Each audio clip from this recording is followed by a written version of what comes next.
Anda sedang mendengar Popcast yang dibawa oleh Perkemas Badan Pelajar-Pelajar Singapura di Mesir. Bismillahirrahmanirrahim. Alhamdulillahirabbil wassalatu wassalamu ala asyrafil anbiya'i wal mursalin sayyidina Muhammadin wa ala alihi wa sahbihi ajma'in. Assalamualaikum warahmatullahi wabarakatuh. Waalaikumsalam warahmatullahi wabarakatuh. Okey, selamat datang Ana ucapkan kepada antum semua, para penonton dan juga para pendengar kepada kita punya podcast.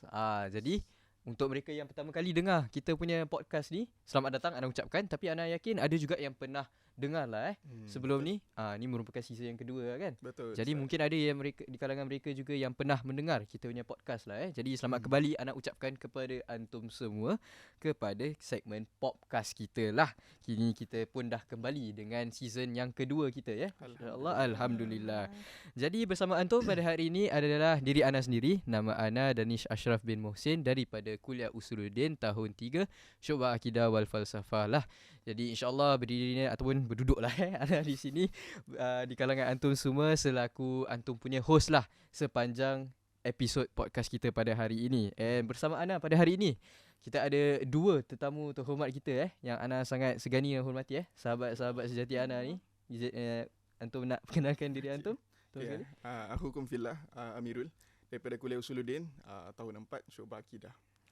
Dan Ana Alia Husna, Kuliah Usuluddin tahun 3 Syu'bah Tafsir.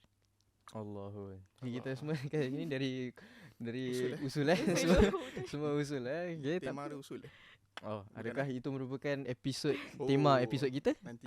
Nantikanlah stay tune lah Okey. Jadi insya-Allah macam kita macam adat ni lah selain daripada kita just perkenalkan nama kita and also kita punya latar belakang dari segi kita kuliah apa dan tahun berapa, kita pun suka macam main ice breaking gitu Betul, Ana yakin yang POP yang lain pun semua suka main ice breaking ni. Betul. Semua dekat Lazna AJK masing-masing. Jadi mungkin kita main sikit sebanyak lah ice breaking untuk kita ease the mood sikit. Betul. Untuk kita santai-santai tangkap mood, kita meriah-meriahkan suasana ni lah Jadi insyaAllah okey. Antum nak macam ni? Nak kita main game ke nak maybe mana yang senang untuk antum lah. Mana yang senang okey lah, kita keep it simple je lah Mungkin kita boleh start off easy with just kita macam bilang sebuah interesting fact lah tentang diri kita, so that kita punya pendengar dan penonton pun boleh tahu lagi sikit sebanyak lah tentang kita ni semua, tentang kita punya personality dan sebagainya. Okay, kira macam example macam Ana, apakah interesting fact ni pasal Ana? Mungkin interesting fact dia pasal diri Ana is that Ana macam mana nak kata, Ana pun tak tahu sangat apa yang interesting sangat pasal diri Ana ni semua. Tapi mungkin tu boleh jadi sebuah interesting fact. The fact yang Ana tak tahu apakah yang interesting tentang diri Ana. Jadi Ana ada satu Ustaz. Apa dia? Pasal Anta. Pasal Ana orang yang talented dalam instrumen. Masya-Allah. Rabbi, Ana pun tak pasti sangat Ana talented dekat apa. Tapi insya-Allah okay. Talented syukran. Ana take it as a compliment je Alhamdulillah. Kalau Ustaz Alia pula macam ni? Okey. Yalah, kalau Ana bagi one interesting fact. Sebelum Ana datang Mesir, Ana takut sangat dengan kucing lah. Jadi Ana kalau dia dah 1 meter away tu, Ana akan jauh-jauh lah kalau boleh. Tapi Masya Allah dah masuk tahun ketiga ni, Ana pun dah adalah seekor kucing dekat rumah. Alhamdulillah Ana dapatlah overcome that fear. So itulah salah satu interesting fact lah yang Ana dapat overcome the fear of cats. Alhamdulillah.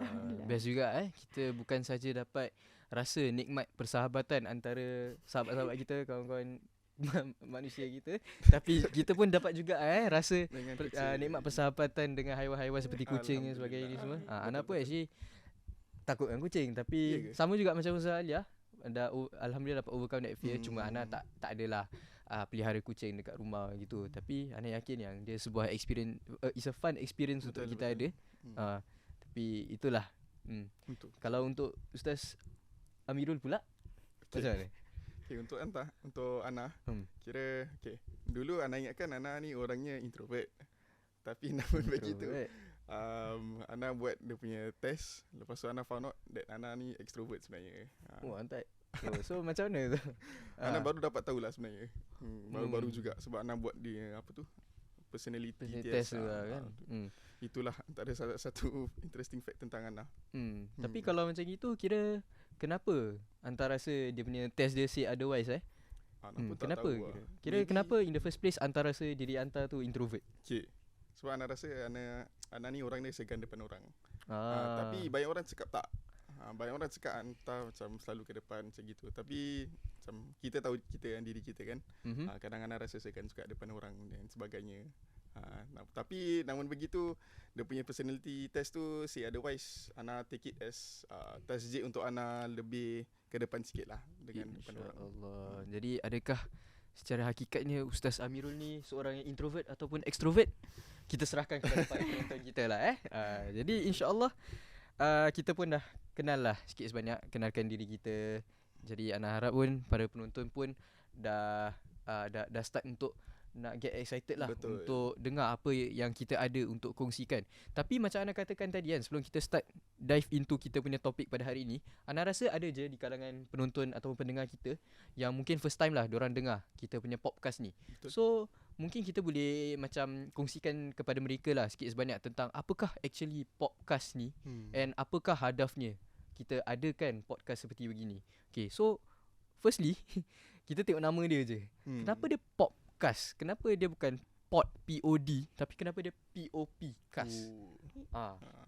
Ada mungkin antum tahu tak kenapa? Mungkin sebab POP tu stands for People of Perkemas. Kan, jadi diorang gabungkan People of Perkemas dengan cast lah. Jadi daripada podcast jadi popcast. Betul kan? Style. Kalau untuk Ustaz Amirul pula, Ana setuju dengan Ustaz Alia. Ana rasa itu je lah the only logical explanation. Okay, betul. Jadi itulah sikit sebanyak tentang apakah dia punya sir di sebalik nama podcast kita lah Jadi dia merupakan sebuah abbreviation untuk kita lah, POP, People of Perkemas. Okay. Jadi insyaAllah since dia dah podcast, dia pun insyaAllah dikendalikan oleh kita sendirilah, para pelajar Singapura yang berada di Mesir ni, ataupun dikenali lebih sebagai Perkemas, ataupun secara khususnya daripada salah satu unit lah daripada unit yang kita ada dekat Perkemas ni, yang mana kita memanggilnya sebagai Lajnah ataupun unit multimedia lah Jadi insyaAllah podcast ni pun telah dikendalikan semenjak sesi yang lepas Kita dah pernah ada season yang pertama sebelum ni, and insyaAllah pada hari ini kita pun diberikan kesempatan, diberikan this macam kita nak kata diberikan this opportunity lah untuk kita sambung dengan season yang kedua. Betul. Kita. Jadi kalau antum yang belum pernah dengar podcast kita yang sebelum ni, bolehlah lusuri kepada kita punya Spotify ataupun dekat YouTube pun ada juga betul dekat YouTube pun ada juga, di mana antum boleh lihatlah apakah dia punya series-series episodes yang kita telah adakan sebelum ni. Seperti contoh sebelum ni kita pernah ada tentang Perkemas, kita pernah sharekan sikit sebanyak tentang Perkemas, tentang Al-Azhar. Jadi kebanyakan dia merupakan sharing session lah daripada kita tentang perjuangan kita seharian ni di Bumi Kinanah ni. Tapi mungkin ada juga sebelum ni kira dia selain daripada kita saja, dia boleh jadi juga perkara-perkara luar daripada kita punya perjuangan di Mesir ni sebagai Thalibul Ilm. Betul tak Ustaz? Betul. Macam apa episod kita ada satu episod di mana kita mengundang salah satu guest of honor, iaitu Ustaz Syed Muhammad, untuk beliau sharekan sedikit sebanyak tentang pekerjaan beliau di sinilah. Dan Ana rasa tu antara episod yang paling tertinggi viewsnya lah. Dan masya-Allah. So kita nakulu li Ustaz Syed, syukran kerana sudi join kita Alhamdulillah. Insya-Allah. Semoga diberi kesempatan lah untuk kita adakan sharing session season.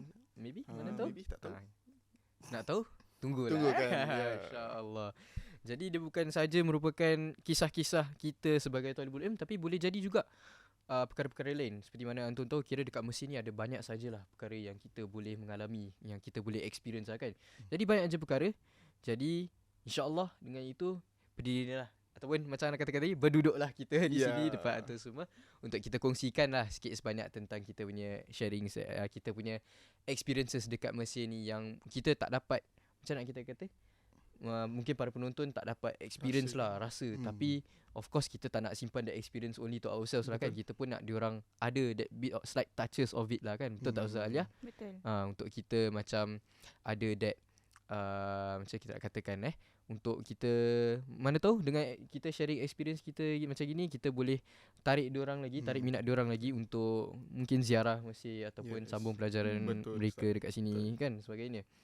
Okay, jadi itulah sikit sebanyak tentang kita punya ataupun tujuan podcast yang dikendalikan oleh Berkemas lah ni, insyaAllah. Jadi macam Ana katakan tadi, sebelum ni kita dah ada series of kita punya topics lah yang dia revolve around macam Berkemas, Al-Azhar, SLO dengan Ustaz Syed kan tadi. Betul. Jadi insyaAllah antum rasa apa rasa-rasanya kita punya topik pada hari ini? Ana ada clue tak? Rasanya apa? Ana tak boleh fikir Ustaz sebab Ana tengah lapar sikit. Oh, tengah lapar Tengah lapar. Tapi mungkin tu jadi clue dia. Betul. Lapar. Zalia, ada apa-apa macam nanti rasa kenapa apa dia punya topik dia pada hari ni? Ana pun lapar. So Ana rasalah kita cuma boleh makan bila waktu maghrib nanti. Jadi kalau kita solve the puzzle, lapar, maghrib, Ana rasa kita dalam bulan apa ni Ustaz? Bulan apa? Kalau Ana check phone Ana, kita dekat bulan March lah. Bulan bukan. 20th of March. Okay, betul. Betul lah. Betul. Tapi adakah topik kita begini bulan March? Bukan. Tapi topik kita insyaAllah akan revolve around bulan yang bersamaan dengan bulan March ni. Kita sekarang berada di bulan March yang mulia ni. InsyaAllah kita pun ditimba dengan bulan yang mulia, iaitu bulan Ramadan. Okey. Jadi insyaAllah topik kita pada hari ini akan revolve around sikit sebanyak lah tentang kita punya experiences throughout kita punya masa yang kita lalui di Bumi Kinana ni pada bulan yang Ramadan. Jadi insyaAllah Ana akan start off with the most obvious question lah, yang Ana rasa para penonton kita pun nak tahu juga. So kita merupakan pelajar wafid, kita foreign students. Okay. Jadi sebelum kita jejak langkah dekat bumi ni, kita dah spend nearly most of kita punya lives, atau most of nearly all lah. Sebab sebelum tu tak pernah pergi mana-mana kan. Tak pergi mana-mana kan. Jadi kita spend most of kita punya time celebrating bulan Ramadan ni dekat Singapore. So bagaimanakah pengalaman dia, ataupun how has it been like experiencing Ramadan at a foreign country? Jadi Ana serahkan kepada antum, siapa yang nak start dulu? Ana mulakan dulu. Okey, silakan. Okey, yang pertama sekali kalau kita nak bezakan tentang cara kita cara bulan Ramadan dia datang dekat negeri kita sendiri dan di Mesir ini, sudah tentulah kita rasa sayu sedikitlah Asyan kita berjauhan dengan family kan. Namun begitu kita still ada family kedua kita, iaitu Ahlul Bait kita dan sanak saudari kita, seperti rakan-rakan seperjuangan kita lah, iaitu antara yang menjadi kita punya keluarga kedua. Jadi Ana rasa itu sedikit sebanyak menaikkan semangat ataupun membuat kita rasa tidak begitu sayu lah dalam kita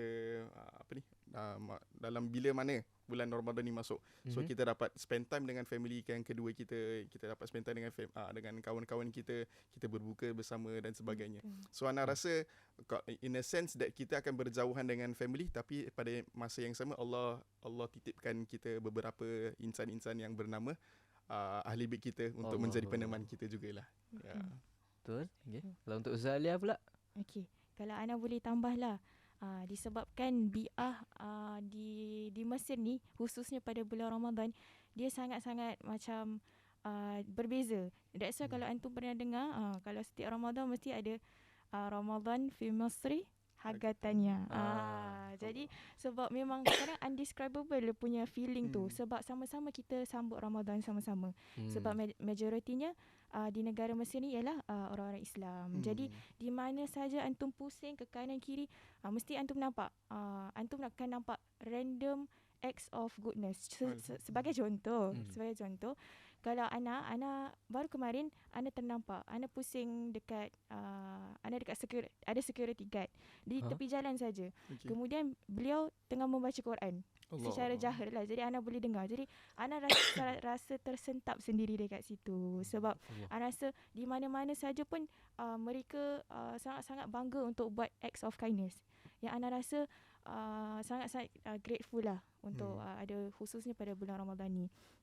Dan juga kalau sebagai contoh, kalau dekat Singapore kita ada bazar Ramadan. Betul. Kan, jual-jual makanan, jual dah. Kalau dekat sini Ana panggil bazar fanus. Bazar Fanus. Fanus. Kenapa tu? Sebab sebelum Ramadan 1 atau 2 hari diorang akan pasang khemah-khemah jual fanus di tepi jalan, kat mana-mana. So memang orang-orang di sini pun akan beli untuk meraihkan Ramadan dekat sini. Dengan lampu lap-lipnya dekat rumah. So Ana rasa dia sangat-sangat vibe lah, maksudnya sangat-sangat mengalu-alukan bulan ni. Masya-Allah macam tu. Jadi macam kita boleh lihat, kira dia adalah perbezaan dia dekat antara kita celebrate bulan Ramadan dekat sini and also dekat Singapore tu. Betul. Tapi kira macam kalau Ana suka point Zalia katakan tadi, which is berkenaan dengan kita punya surroundings lah.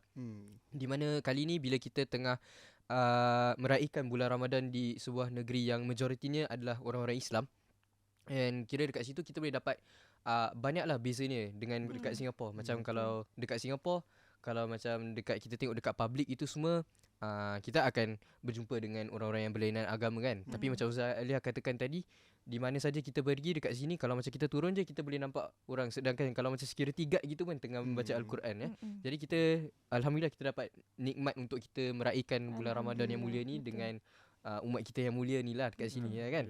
Tapi selain daripada itu kan, kira apakah dia punya main differences lah antara kita celebrate bulan Ramadan dekat sini dengan dekat Singapore tu. Macam fitur contoh, macam dekat sini kita ada banyak macam orang katakan macam ada banyak masjid gitu semua kan, di mana kita boleh dengar azan dan boleh nak keep track of waktu-waktu solat dengan lebih mudah. Jadi kalau macam kat Singapore pun lain kan gitu. Betul tak Ustaz Mirul? Betul. Okay, kalau anak boleh kongsikan, kira antara interesting fact dekat sini, azan dekat sini kelima-lima waktunya azan di Mesir ni speakernya dibuka dengan secara kuat lah. So kita semua boleh dapat dengar waktu solat subuh, asar, maghrib, isyak dan sebagainya. Namun begitu dekat Singapura walaupun tak ada, namun ada alternatif lah, iaitu radio. Walaupun ada berbeza dalam segi vibe dan perasaan bila kita dengar secara direct dan secara on air kan. So Ana rasa itu antara nikmat yang kita susah nak cari sebenarnya kalau kita dekat Singapura. Waktu kalau Ana nak kongsikan sikit pun, waktu Ana pulang dekat Singapura, waktu Ana year 2 tak salah Ana, kira Ana rindu perkara tu, iaitu Ana rindu untuk mendengar azan dikumandangkan dengan secara kuat-kuat sampai Ana terbangun dan sebagainya lah. Allah. Betul-betul. Bila kita dah balik tu baru kita terasa ni baru kita terasa kerinduan dia kat bumi Mesir ni macam mana. Itulah antara salah satunya perkara. Ustaz? Ya. Okay. So macam Ana nak tambah sikit ajalah. Selain daripada waktunya Ramadan dekat Mesir ni, kalau malamnya dia tak mati. Betul. Betul. So akan macam dekat Mekah gitu kan. Dia 24/7. Tapi ni malamnya sangat-sangat hidup lah. Dan dengan macam-macam aktiviti lah yang orang-orang akan lakukan. So sangat-sangat hidup. Dan nanti sepertiga malam tu ada dengan tahajudnya lagi. So antum boleh dengar lah speaker-speaker masjid tu akan selalu didengari kan kuat. So betul. Dia adds on lah kepada kebahagiaan ataupun keistimewaan Ramadan dekat sini. Anda minta izin tambah sikit boleh? Boleh. Kira kalau dekat Mesir ni, kira antum akan dapati waktu sepertiga malam ataupun jam 2 ataupun jam 1 atau 2, nanti antum akan dengar ada orang akan ada orang Arab akan gendang sambil ketuk sambil selawat.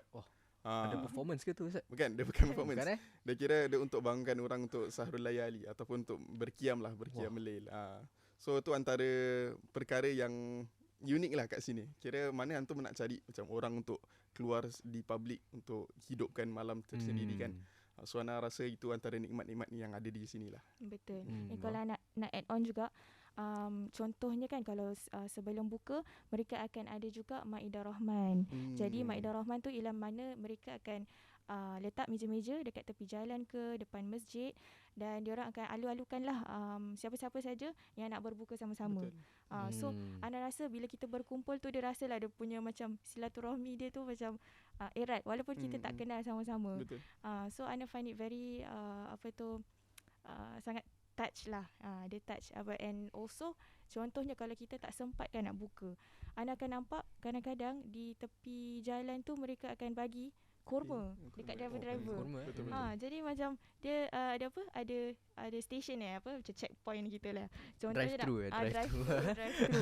So kalau orang dah tak sempat kan, contoh nak azan lagi berapa minit ni. Nanti sama-sama masing-masing tahu driver akan berhenti dan orang tu akan bagi kurma. So ana rasa macam the gesture tu ya masya-Allah, mereka saling mengingatilah antara satu sama lain. So itulah dia keindahan dia. Ana sendiri pernah experience benda tu di mana Ana on the way daripada darasah, lepas tu tak sempat buka. Allah. So dah tengah Ana dekat on the road. Dah azan lah waktu tu. So ada dekat tepi jalan ni ada orang bagi Ana air dengan kurma. So Ana macam feel touch lah. Macam rezeki lah. Masya-Allah. Diorang betul-betul daikan Ramadan ni lah. So masya-Allah lah. Beza kalau kita bandingkan dengan kat Singapore, kira lagi-lagi dengan dia punya zahmah, dia punya jam dia dekat sini. Kalau kat Singapore kita tengah dekat on the way balik tu, tengah nak kejar waktu buka tu, habis jam, kita ditimpa dengan jam gitu, kita pasti macam alamak nak buat macam mana ni kan. Tidak start stress gitu semua. Kan, tapi kat sini kalau dia jam, dia terbalik dia jam, kita dapat buka sambil-sambil tu Jadi alhamdulillah nikmat Nikmat. And also kira kalau apa Ana boleh dapat dari Antum punya sharing, kira dia banyak revolve around kira orang-orang umum dekat Mesir ni, orang awam dia banyak suka tolong one another sama ada dari segi yang tadi bantu untuk beri agih-agihkan jual dah buka, dan also ada untuk bantu juga dari segi apa nak kejutkan tahajud. Betul. Untuk qiyamul lail tu semua jadi macam dia ada banyak kira kita sama-sama bantu each other untuk kejar ibadah ni semua. Jadi dia berbual pasal ibadah ni kan. Jadi apakah kira antara ibadah-ibadah yang mulia yang boleh kita lakukan sewaktu sepanjang bulan Ramadan ni? Okay, Antum nak share? Nak mula dulu insya-Allah. Yang pertama sekali sudah tentunya adalah solat tarawih lah. Walaupun dekat Singapura pun ada, dekat Malaysia pun ada.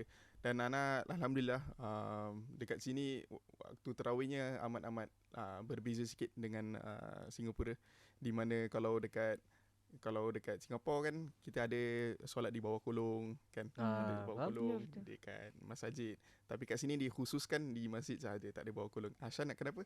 Ashan masjid dekat sini banyak sangat. Itu antara yang masya-Allah, yang ajibnya lah tentang Mesir ni. Dia macam dia ada ibarat kolong-kolong lah masjid tu. Betul. Masjid tu adalah kolong sebenarnya. So tu antara salah satu yang kita boleh buat lah, iaitu solat tarawih.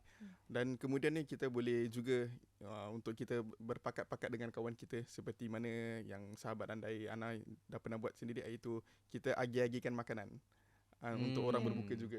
So kita dah nampak orang buat kan, so kita ambil tatbikkan apa yang kita dah nampak dan kita buat sendiri. Itu kita bagi-bagikan orang makan juga di tepi-tepi jalan. Jadi kira dia pun merupakan kira secara voluntarily Voluntarily Ustaz, secara inisiatif sendirilah. Inisiatif ahli sendiri untuk kita bagi-bagikan makanan. Kalau siapa-siapa yang nak join, sini Ana promotekan sikit. Marilah join bersama kami untuk kita bagi-bagikan makanan. Alhamdulillah. Okey, kalau untuk Zalia? Okey, kalau untuk Ana kan macam Ustaz Amirul dah sebutkan macam-macam ibadah kita boleh buat kan. At the tip of your fingers lah maksudnya. Tapi kalau Ana boleh kongsikan sikit je ibadah yang lain selain tarawih kan, yang patut kita lakukan pada bulan Ramadan. Untuk Ana sangat pentingkan untuk banyakkan berdoa. Banyakkan berdoa di bulan Ramadan. Sebab bulan Ramadan lah yang kita kan dibuka luas je pintu maghfirah kan. Betul. Jadi Ana rasa Ana patutlah take this opportunity, ambil kesempatan ni untuk banyakkan berdoa. That's why kalau macam Antum boleh berdoa during waktu sahur kan, time waktu sahur dan sebelum berbuka. So itu semualah adalah ada punya timing yang doa itu mustajab. So macam Ana akan selalu ingatkan diri Ana untuk banyakkan berdoa, and jangan underestimate the power of doa. Sebab kita tahu hari-hari kan kita berdoa kan lepas solat dan sebagainya, tapi kadang bila kita ditimpa kesusahan tu kan, doa tu lah kita punya senjata. So kita kena banyakkanlah berdoa sepanjang bulan Ramadan ni. Semoga Allah kabulkan hajat-hajat kita kan. So itulah satu take away yang Ana rasa, untuk banyakkan berdoa lah sepanjang Ramadan. Betul. Lagi-lagi kita dah berada di bulan yang mulia ni, dan kita pun ada di tempat yang mulia lah. Kita berada di bumi kinaran, bumi para anbiya ni semua. Jadi insya-Allah doa-doa, segala doa yang kita mohon kepada Allah Subhanahu Wa Taala demi kebaikan kita ataupun untuk orang lain juga, insya-Allah akan mustajab lah. Betul, insya-Allah. Jadi bual tentang ibadah ni kan. Jadi macam mana kan kita nak macam ensure yang kita dapat maximizekan kita punya Ramadan dengan ibadah-ibadah ni semua. Jadi macam ada yang katakan lah, kira secara umumnya waktu dekat Mesir ni je dia berjalan dengan cepat lah. Kira macam ada student yang kira bila diorang dah nak grad gitu semua, diorang akan katakan yang kira diorang masih rasa macam baru semalam je diorang jejak langkah dekat sini. Jadi apakah lagi bila kita nak experience, kita nak raikan bulan Ramadan ni yang jalan selama 1 bulan je. Jadi macam mana kita nak betul-betul maximizekan masa yang kita ada tu dekat sepanjang bulan ni lah. Okay. Kalau Ana boleh kongsikan untuk yang pertama sekali, untuk kita plan out kita punya daily activities dekat rumah, daripada kat rumah lagi. So kita jadikan rumah kita ni sebagai HQ. Ini Ana ambil daripada Al-Fadhil Ustaz Hasanuddin lah. Ustaz Hasanuddin ada share dengan kami tentang kita jadikan rumah kita sebagai HQ untuk kita plan out everything daripada A to Z untuk seharian kita. So daripada sana baru kita boleh dapatkan, capaikan apa matlamat yang kita nak lah. For example, kita ada kuliah, kemudian kita ada durus di luar, kita ada talaki dan sebagainya. Kita ada banyak perkara. Namun begitu, benda tu tak impossible kalau kita betul-betulkan tartib waktu kita lah. So yang perkara yang pertama sekali untuk kita tartibkan waktu kita lah, supaya kita dapat betul-betul ibadat, kita tahsil ilmu, dan juga kita tak tinggalkan apa-apa fadail daripada Ramadan ni lah.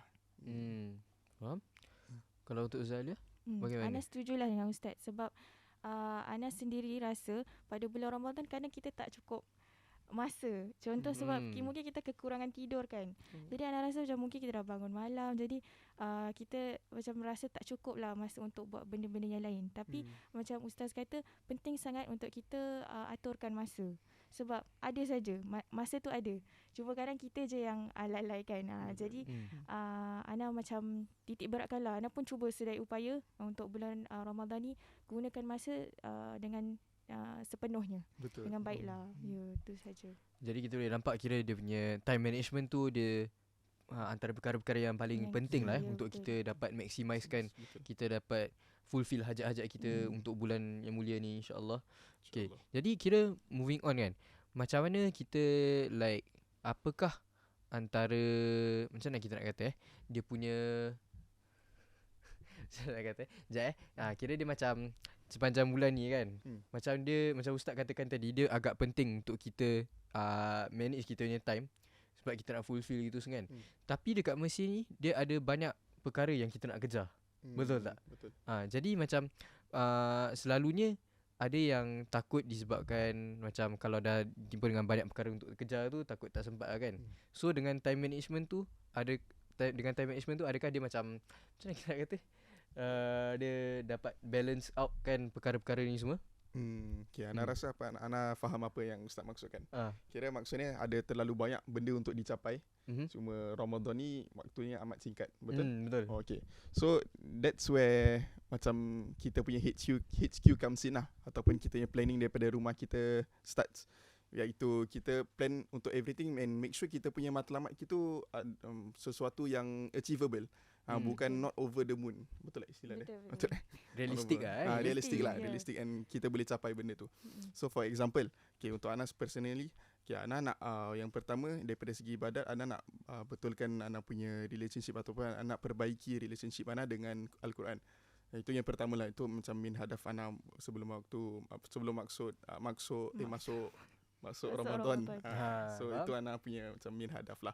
So apa Ana buat is just Ana list down hari apa yang Ana akan pergi ke talaki bersama Syekh, hari apa yang Ana akan ada murojaah sendiri dan sebagainya. So that's where antum punya planning comes in tau, yang betul-betul antum boleh achievable and benda tu realistic. Betul. Ana setuju sangat dengan Ustaz. Untuk jadi biar dia punya planning dia realistik, sebab kadang-kadang kita plan terlalu banyak kan. So macam kita nak achieve, kita nak dapatkan macam-macam kebaikan kan. Betul. Tapi kita lupa kadang dia tak perlu terlalu banyak. Dia kadang ada smallest things tapi dia istiqamah. Betul. Benda tu. Dia kecil tapi dia berpanjangan gitu ya. Jadi itu yang what counts lah, supaya dia berlarutan bukan saja during Ramadan tapi dia after Ramadan juga. So Ana rasa dia sangat penting lah kalau kita buat sesuatu tu biar dia kecil tapi dia berpanjangan. Macam tu lah. Betul. Jadi kira kita kena pandai istiqamah, kita nak kena pandai balance out lah antara kita punya priority gini semua lah kan. Tak semestinya dengan kita lakukan banyak perkara gitu semua dia membawa maksud yang kira dia macam dia kalau macam kita buat banyak tapi tak macam istiqamah gitu sangat, dia macam tak dapat rasa lah dia punya samarah dia dekat situ lah kan. Kadang-kadang dorang kata macam bawa kata pepatah tu, quality over quantity lah kan. Naikkan Melayu. Okay. Boleh jugalah. Okay, tak apa. Okay. Jadi kira antara kira perkara-perkara yang kita kejar jugalah kan sepanjang bulan Ramadan ni adalah of course macam kita dah katakan tadi, kita ada tarawih, qiyamul lail gitu semua. Tapi of course bulan Ramadan ni dia tak lengkap dengan satu malam ni lah, which is Lailatul Qadar. Jadi dekat Lailatul Qadar ni kan, macam yang kita semua tahu, dia khairun min alfi syahr. Dia lebih baik daripada 1000 bulan lah. Jadi apakah beza dia ataupun apakah kita punya approach towards nak kejar Lailatul Qadar ni bila kita ada dekat Mesir ni and bandingkan kalau kita ada dekat Singapore? Adakah kita approach it with the same mindset ataupun dia macam ada lebih semangat dia dekat situ? Macam antum katakan tadi yang kira dia macam dekat Mesir ni bila kita dah dikelilingi dengan ramai dengan umat Islam dekat sini, kita ada rasa that spark, kita ada lagi bersemangat dekat situ untuk kita beribadah dan sebagainya, lagi dengan bantuan mereka semua. Jadi apakah approach kita towards kita nak kejar Lailatul Qadar ni dekat Mesir? Kalau anda boleh kongsikan sikit, kira untuk kita approachkan any of ibadah ni semua ni, kita nak kena, yang pertama kita nak kena takhliskan niat kita lah. Kita nak dapat capaikan Lailatul Qadar ni asyan apa? Kerana fadilat ni amat besar. Tu yang pertama. Itu yang pertama. Dan keduanya, kita nak kena approach tak semestinya kita tak boleh kejar Lailatul Qadar ni walaupun kita dekat Mesir dan walaupun kita kat Singapore. So ibadat ni Allah jadikan ni universal. Dekat mana-mana je Allah Subhanahu Wa Taala ciptakan Lailatul Qadar ni. So itu yang kedua. Maksud ana yang kita nak kena adapt mindset yang kita perlu kejarkan, sebenar-benar kejar walaupun kat mana pun kita berada. Walaupun kita kat Mesir ke, walaupun kita dekat Singapura, kita nak kena kejarkan benda tu asyan fadilat ni yang besar. Itu yang pertama. Yang kalau ana boleh kongsikan juga tentang fadilat Lailatul Qadar ni, antaranya lah kan, antaranya ada beberapa para ulama telah membahaskan bila nuzulnya ataupun bila tarikh yang sabit. Ada katakan 27, tetapi kita tahu daripada hadis-hadis daripada riwayat Nabi Muhammad sallallahu alaihi wasallam, Lailatul Qadar ini turun pada hari-hari yang malam ganjil. So apa yang ana buat, ana specifically buat ataupun ana personally buat, ana akan plan out ana punya day throughout last 10 days ni betul-betul, jadi ana ada energy untuk ana qiyamul lail lah. So kalau ada pagi tu ana selagi ana boleh rehat, ana rehat supaya untuk ana save energy untuk malam nanti. Betul. Macam Ustaz katakan kan, kita Ustaz plan betul-betul supaya akhir 10 Ramadan tu kita dapat kekuatan yang cukup lah kan. Betul. Energy cukup. So ana pun rasakan yang untuk kita prepare mentally dan physically untuk Lailatul Qadar, kita pun kena bermulalah daripada awal Ramadan juga. Maksudnya daripada sekarang kita kena tingkatkanlah sikit stamina kita kan, macam sebanyak lebih kurang lah, so that bila sampainya 10 hari yang terakhir tu kita dah ada preparation, kita ada dalam bekal sikit supaya kita dapat bertahan lah sampai ke akhir Ramadan. So ana rasa memang Lailatul Qadar memang hari yang kita nantikan ni, kita perlu persiapkannya lebih awal, dari awal Ramadan. Yalah, semoga kita dapat berjumpalah dengan malam Lailatul Qadar ni, insya-Allah. Okay, jadi dia persiapan tu agak penting lah dekat situ. Dan kira Ustaz Amirul pun dah kongsikan tentang macam mana kita nak kepentingan dia untuk kita prepare diri kita secara physically lah. Kita nak kena pandai conserve energy kita supaya kita dapat ada that tenaga untuk kita beribadah pada 10 malam terakhir tu. Tapi macam Ustaz Alia katakan tadi, kita pun nak kena prepare dari segi mentally. So kalau bagaimanakah cara untuk kita prepare mentally untuk kita kejar Lailatul Qadar tu dekat sini? Okay. Ana kongsikan sikit Sila. boleh. Ya. Kira kalau ana nukilkan daripada kitab Ihya Ulumuddin, daripada karangan Imam Ghazali, kira martabat saum ni terbagi pada 3. Yang pertama awam, saumul awam, dan kemudiannya makhsus ataupun khawas, dan kemudian yang paling terakhir sekali iaitu a'lal maratib ataupun martabat paling tinggi adalah makhsusil makhsus ataupun khawasul khawas. So untuk awam adalah mereka just hindari diri mereka daripada lapar dan dahaga. Itu bagi peringkat awam lah. Kemudiannya khawas iaitu orang-orang yang para solihin, mereka menjaga daripada lapar dan dahaga, dan juga lisan, mata dan all 7 of dia punya a'dha' lah ataupun anggota badan. Itu antara maratib yang kedua, iaitu maksus. Dan untuk maksus dan maksus, mereka on top of apa yang dah dijaga tadi, iaitu daripada 7 anggota, mereka juga jaga tentang perihal hati. Jadi tidak ada riya, tidak ada sum'ah dan sebagainya lah. So kalau kita nak dapatkan Lailatul Qadar ni, kita nak kena tengok daripada perspektif kita punya saum ni dah sampai tahap ke mana. Adakah kita dah sampai ke tahap awam, masih berada di tahap awam, ataupun dah sampai kepada tahap maksus ataupun maksusil maksus. So kita nak kena usahalah untuk kita, in order untuk kita betul-betul strive untuk dapatkan Lailatul Qadar, kita nak kena pertingkatkanlah daripada sudut saum kita. Lagi-lagi kita tulabul ilm kan. So ana rasa kita perlu untuk kita sekurang-kurangnya dapatkan maratib iaitu maksus, iaitu para solihin. Itu antara yang pertama lah.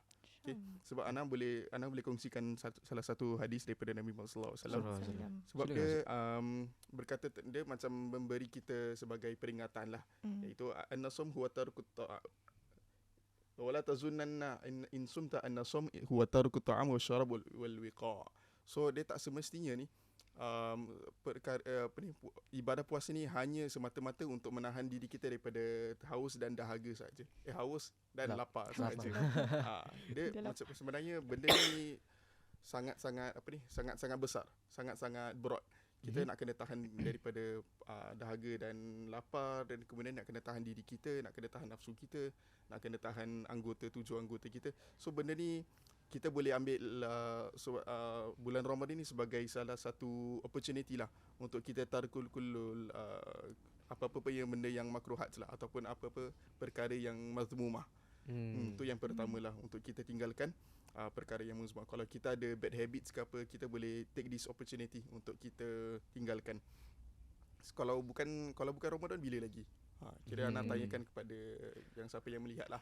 Kira kalau kita tak ambil take this opportunity untuk kita tinggalkan perkara-perkara yang tak diredai Allah, then bila lagi kita nak ni? Sampai bila kita nak cakap, okay, aku masih muda, aku ada banyak lagi. Anta boleh jamin ke anta punya usia ni boleh capai ke usia yang tua untuk anta dapat taubat ni? Okay, nak kongsikan salah satu daripada bait Habib Hussein Al-Lattas. Mereka kata, wa may yakul inni saghirun asbiru hatta akhafa Allah hina akbaru. Dan kemudiannya beliau kata, fa in zaka gharatun iblisu wa qalbuhu muqaffalun matmusu.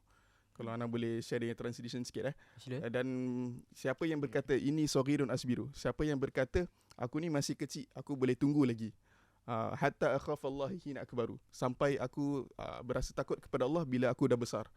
So dia tak nak taubat dah, dia masih tunggu lagi taubat dia. Masih tak nak taubat lagi, aku masih kecil. Nanti dah besar baru aku taubat. Beliau ada mindset gitu Fa inna zaka gharatul iblisu. Maka ketahuilah itu adalah tipu daya iblis.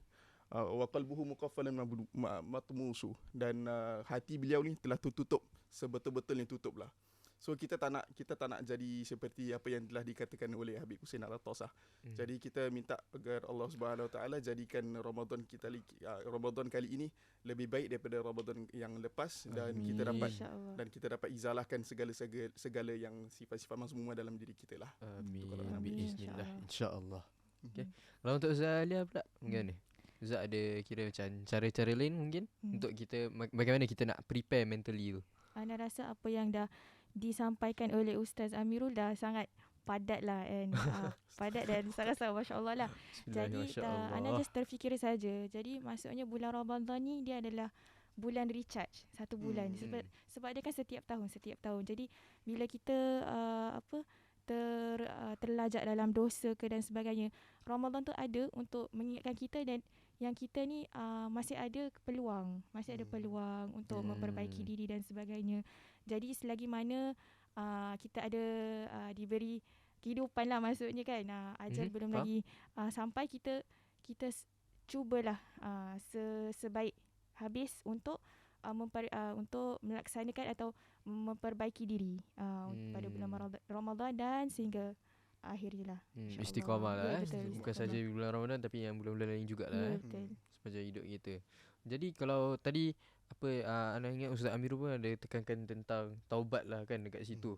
So bulan Ramadan ni pun dia juga kalau Ana boleh rumuskan dia merupakan bulan yang antara bulan-bulan yang terbaik lah untuk kita lakukan taubat kita. Macam Ustaz katakan tadi dekat bait yang antara sebutkan kalau kita tak taubat sekarang bila lagi lah kan nak taubat. Lagi-lagi kita sedang berada di bulan yang mulia ni. Di mana pintu-pintu neraka semuanya ditutup, pintu syurga semua dibuka. Rahmat Allah sangat luas dekat situ. Jadi kita kena macam Ustaz Alia katakan lah, kita nak kena betul-betul make full use of it lah masa yang kita ada. Tapi kita jangan saja limitkan perkara tu hanya kepada bulan Ramadan saja, tapi pada bulan-bulan yang akan datang selepas ni lah kan. Betul? Jadi selain daripada tu, apakah lagi yang kita boleh dapat bila kita nak kejar Lailatul Qadar ni? Dari segi macam tadi kita dah berbual tentang kita punya preparation wise lah kan. Kalau macam dari segi execution dia pula macam mana tu? Macam anda katakan tadi, macam kita tahu yang kira antara macam ada hadis-hadis yang mengatakan kira antara petanda ni adalah dia jatuh kepada malam ganjil lah kan. So apakah selain daripada Qiyamul Lail, ada tak perkara-perkara lain yang kita boleh buat untuk kita dapat betul-betul maximiskan dia punya nikmat Lailatul Qadar tu dekat situ? Okay. Kalau Ana boleh kongsikan, kira untuk ini adalah tajribah daripada para alim ulama lah. Kira untuk every malam-malam ganjil, seorang alim ni akan dermakan some number of amount dekat any masjid ataupun ala sabilillah, dengan pengharapan dapat Lailatul Qadar. So every amount yang dia telah diinfakkan, dia akan times dengan 1000 years lah, 1000 months. So dia punya amalan dia tak terhabis dekat situ lah. Maka akan bersambung kalau betul-betul infak beliau tu terjatuh pada malam Lailatul Qadar. Tu antara tajribah para alim ulama lah. So antara kita, so kita boleh tatbikkan lah untuk kita, instead of kita just kita pilih-pilih hari yang mana yang kita rasa Lailatul Qadar atau turun, kita buat throughout all this last 10 days pada hari malam yang ganjil, iaitu kita dengan infakkan every night. Itu antara tajribah yang lagi selamat dah. Ustaz Alia, ada apa-apa yang nak tambah? Tak ada, cuma maksud Ustaz tu betul lah, kita buatkan, kita tingkatkan amalan kita kan, kebaikan kita. Dan contoh Ana macam terinspired lah sebab bila Ustaz kata pasal sedekah tu, Ana tiba-tiba teringat tentang Imam Laith kan, beliau seorang yang dermawan hatta sekarang pun masih lagi kalau dikunjungi ke makamnya mesti dibagikan makanan dan rezeki lah maksudnya. Jadi Ana rasa macam itu sangat penting lah, dan kita patut menjadikan contoh dan biar dia berterusan. Ya, macam tu insyaAllah. Jadi berbual pasal sedekah tu kan, Ana pun ada teringat satu benda, which is kira dia macam dia revert to apa yang kita berbual jugalah sebelum ni, which is antara perbezaan kita dapat experience dekat Singapore and juga dekat Malaysia ni. Kira antara perbezaan dia adalah cara kita menunaikan zakat fitrah kita dekat sini ya. Jadi kalau antum tahu, kira yang kalau dekat Singapore selalunya kita buat secara kita bayar dekat masjid lah kan, dan kita serahkan kepada pihak-pihak diorang untuk tauzikkannya kepada ahli-ahlinya. Tapi dekat sini kita ada that privilege, kita dapat that opportunity untuk kita experience first hand dia punya tauzik dia. Betul tak? Jadi antum pernah ada tak that experience where kita sendiri bila kita tunaikan zakat fitrah tu secara kita sendiri yang kita tauzikkan kepada mereka? Maksudnya bagi kepada kita bagikan kepada fakir miskin. Ya. Betul. Tahun lepas alhamdulillah Ana telah berikan Ana punya jalankan amanah zakat Ana, dan Ana tauzikkan sendiri kepada fakir miskin di tepi jalan lah. Itu antara first hand experience yang Ana nampak dengan mata Ana sendiri, dan sedikit sebanyak macam kita tengah bagi infak tu pun kita macam boleh terangis sikit tau. Allah, Macam dapat rasa dapat rasa dia punya ni. Sebab kita nampak dia tinggal kat Syawari, dekat tepi-tepi jalan. Betul. Dan kita dapat tengok kondisi beliau tinggal tu macam mana.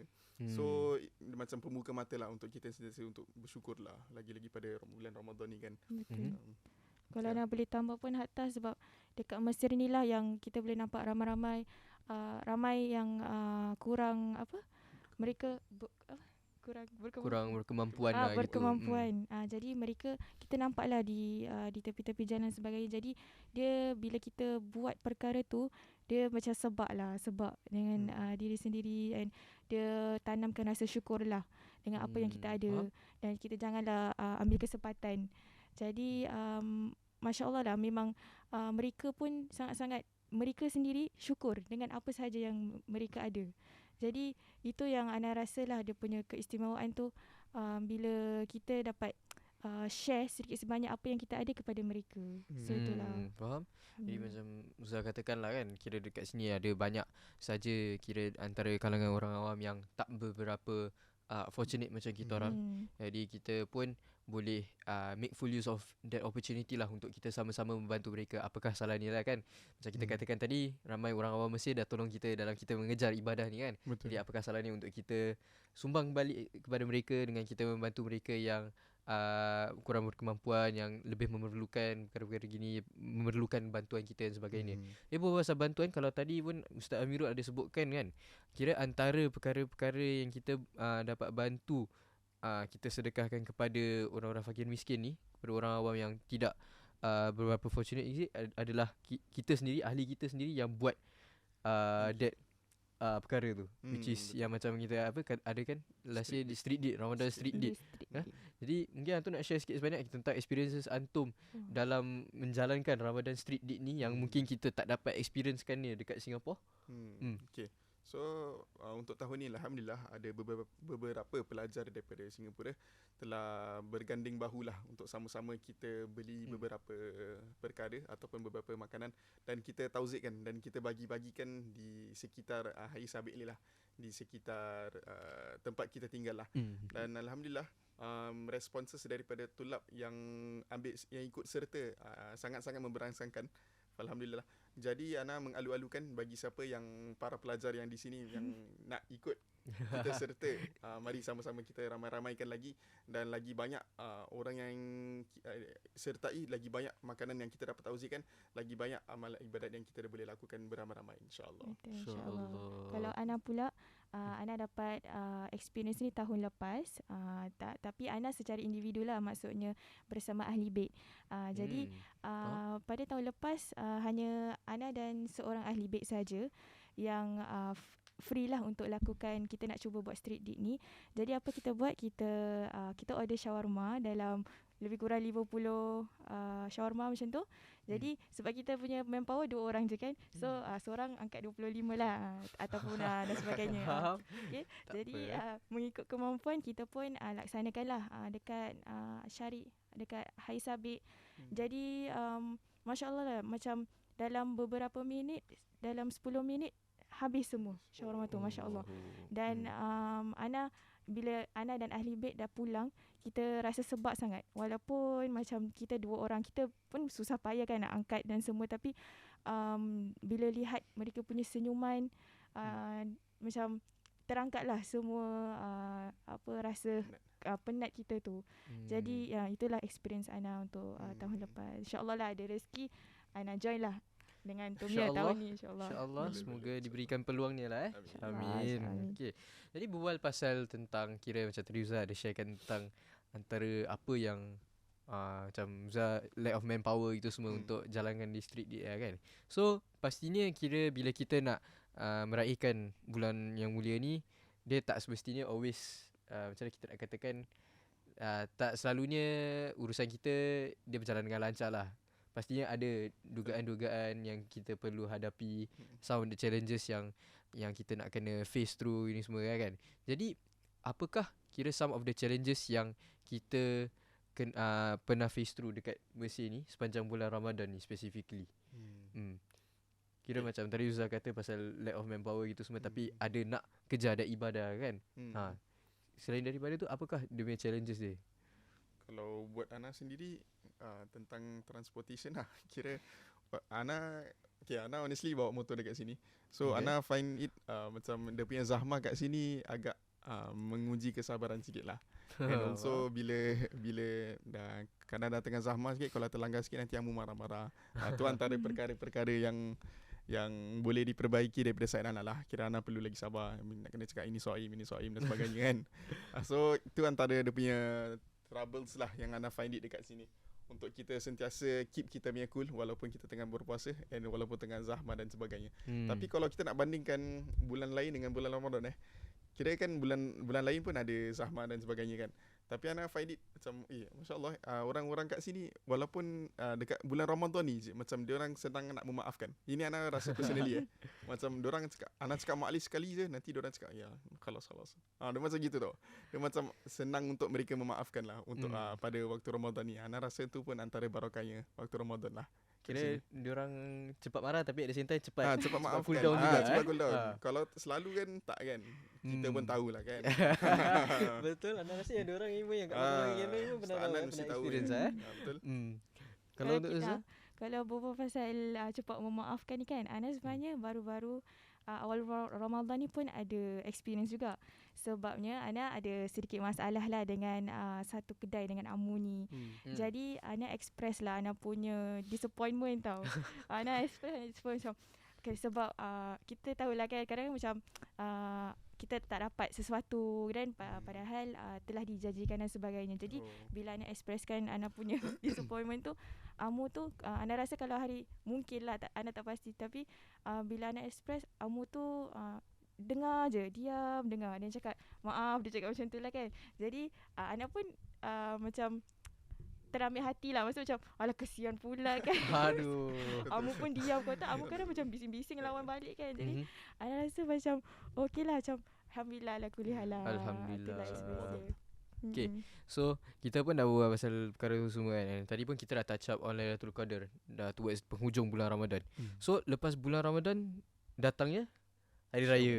Betul tak? Tapi kan Ana pernah dengar this one stigma where diorang kata kan yang dekat Mesir ni especially bulan Ramadan dia rasa lebih lively, dia rasa lebih meriah daripada Hari Raya. Macam kalau kita dekat Singapore, ada kita yang rasa macam kita lebih look forward to Hari Raya, kita nak celebrate, makan baju kurung sebagainya, siarah sama satu sama lain gitu semua. Tapi dekat Mesir ni kita rasa yang dia Ramadan dia lebih, dia macam katakan dia lebih, kita celebrate it more daripada Hari Raya dekat sini.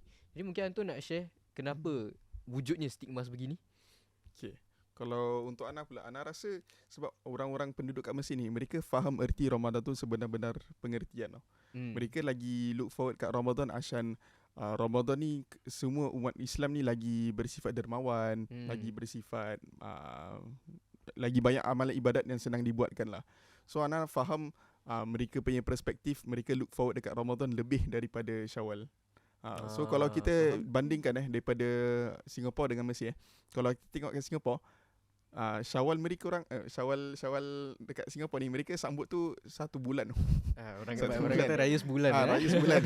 Tapi kalau kat Mesir ni kita nampak macam paling-paling sehari 2-3 hari, lepas tu dah die off. So mereka sambut Ramadan ni dengan pasang lampu laklip, fanus dan sebagainya daripada sebelum awal lagi. Daripada kalau Ana boleh kongsikan daripada Nisfu Sya'ban onwards dah start dorang punya preparation. And betul-betul lively lah nampak. And Ana rasa mostly sebab mereka faham, macam mana Ana cakap tadi lah, mereka faham pengertian Ramadan tu sebenar-benar pengertian lah. So Alia katakan tadi kira apa? Bazar fanus. Bazar fanus. Kalau kat Bazar Geylang ni dah banyak lampu, kat sini sepanjang bulan Ramadan tu fanus. Kita tengok 100 kali lebih ganda dia punya lampu-lampu decoration dia kat sini. Betul. Nanti time raya tak ada pun dia punya lampu laklip, semua dah diturunkan. Back to normal back to reality orang kata. Kalau untuk Ustaz Alia, selain Bazar Fanus, kira kenapa Ustaz rasa kira dia stigma yang diorang celebrate Ramadan ni dia lebih lively daripada raya dekat Mesir ni? Untuk Ana sama sebab kalau dekat Singapore, kalau kita kan biasa dekat Singapore, jadi mungkin adat kot. Ana rasa lah dia punya culture dan sebagainya. Jadi kalau kita macam Ustaz katakan betul-betul faham konsepnya, ya dah akan dia jelaslah yang kita akan lebih memuliakan bulan Ramadan daripada hari raya. Jadi apa-apa pun Ana rasa kita punya kefahaman lah terhadap bulan yang mulia ni dan raya tu sangat-sangat penting lah. Supaya kita boleh balancekan.